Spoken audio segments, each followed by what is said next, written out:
மாறணும், சமாதானம் பிறக்கணும்.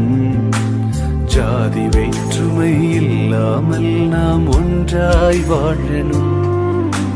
யுத்தங்கள் மாறணும், சமாதானம் பிறக்கணும்.